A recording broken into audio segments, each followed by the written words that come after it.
एक थी डायन। माधोपुर नाम का एक गांव था। उस गांव में एक अजय और पार्वती नाम के पति पत्नी रहते थे। अजय सरकारी नौकरी करता था। एक दिन की बात है। गर्मी का समय था। अजय ऑफिस का काम खत्म करके रोज की तरह ऑफिस से घर वापस जा रहा था। रास्ते में एक बाजार पड़ता था, तो उसने सोचा कि घर जाते जाते कुछ सब्जी लेते चलूं। तो उसे वहां खूब ताजी ताजी मछली दिखी और उसे खरीद लिया। इसके अलावा और कुछ कुछ सामान लेने लगा। सामान लेते लेते उसे समय का पता ही नहीं चला। काफी अंधेरा हो चुका था। घर थोड़ा दूर था, तो वह सोचा कि सीधे सीधे रास्ते से जाऊंगा तो और काफी रात हो जाएगी, इसलिए आज जंगल के रास्ते से जाता हूँ, जल्दी पहुंच जाऊंगा। वह जंगल की ओर अपनी गाड़ी घुमा लिया।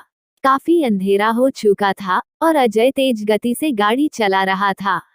थोड़ी देर बाद उसके गाड़ी के सामने एक औरत आ गई और अजय झटके से ब्रेक मारते हुए गाड़ी को रोका। अजय उस औरत को देखा। वो औरत बड़ी सी घूंघट डाल रखी थी और जोर जोर से रो रही थी। अजय उससे पूछा कि कौन हो तुम और तुम्हारा घर कहाँ है, इतनी रात को इस घने जंगल में क्या कर रही हो। लेकिन वह अजय के कोई भी सवाल का जवाब नहीं दे रही थी और बस रोए जा रही थी। उसके रोने से ऐसा लग रहा था कि पूरा जंगल ही गूंज रहा है। अजय ने सोचा कि शायद किसी मजदूर की पत्नी होंगी जो रास्ता भटक गई हैं। रास्ता बहुत ही सुनसान था, इसलिए उसने सोचा कि इस औरत की मदद किया जाए। फिर अजय ने बोला कि तुम मेरे साथ मेरे घर चलो, सुबह होते ही तुम्हें तुम्हारे घर छोड़ दूंगा। वह अजय के साथ घर चलने के लिए तैयार हो गई और गाड़ी के पीछे बैठ गई। रीति रिवाज के कारण उसने अपने सिर पर घूंघट डाल रखा था, जिसकी वजह से उसका चेहरा छुपा हुआ था।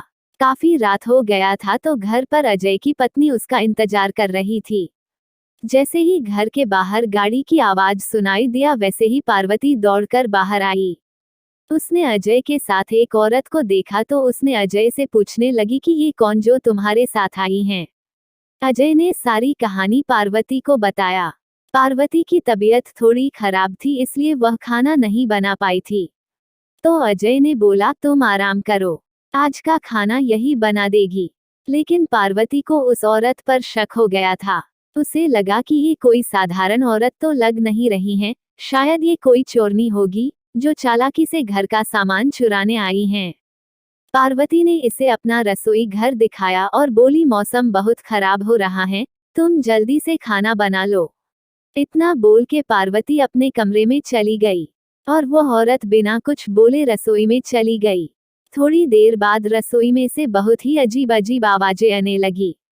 पार्वती उस आवाज को सुनकर सोचने लगी कि ये कैसी आवाज आ रही हैं। फिर उसने सोचा शायद मौसम खराब है, इसके वजह से आ रही होंगी।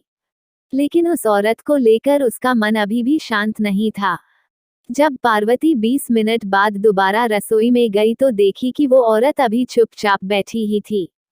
पार्वती को ये देखकर बहुत गुस्सा आया और पार्वती चिल्लाकर बोली अभी तक तुमने खाना बनाना शुरू भी नहीं किया है, जल्दी बनाओ खाना, सबको भूख लगी है। उस औरत ने कुछ भी जवाब नहीं दिया और चुपचाप अपना चेहरा ढक कर बैठी थी। पार्वती ने कितने बार उसका चेहरा देखने की कोशिश की, लेकिन देख नहीं पा रही थी। पार्वती ने फिर उससे कहा चलो अब जल्दी से खाना बना लो, अगर किसी चीज की जरूरत पड़ी तो मुझे बुला लेना। लेकिन फिर भी वो कुछ नहीं बोली। पार्वती को लगा कि शायद ये अनजान लोग से डर रही हैं, इसलिए नहीं बोल रही हैं। पार्वती रसोई से चली गई, लेकिन जब 10 मिनट बाद वह फिर जब वापस आई तो रसोई का दृश्य देखकर डर गई। उसके पैर वही जम गए और उसके गले से आवाज भी नहीं निकल रही थी। उसने देखा कि वह औरत रसोई घर के बीचों बीच में बैठकर दोनों पैर फैलाकर कच्ची मछलियां खा रही हैं।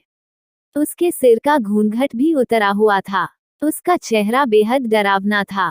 बाल बहुत बड़े बड़े और सफेद थे, नाखून भी बहुत काले थे।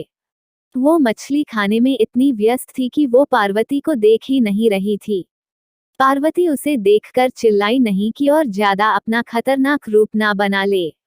पार्वती ने धीरे से एक थाली उठाई और चूल्हे में जलता हुआ कोयला उठाकर उसके तरफ दौड़कर उस डायन के ऊपर गर्म कोयला फेंक दी।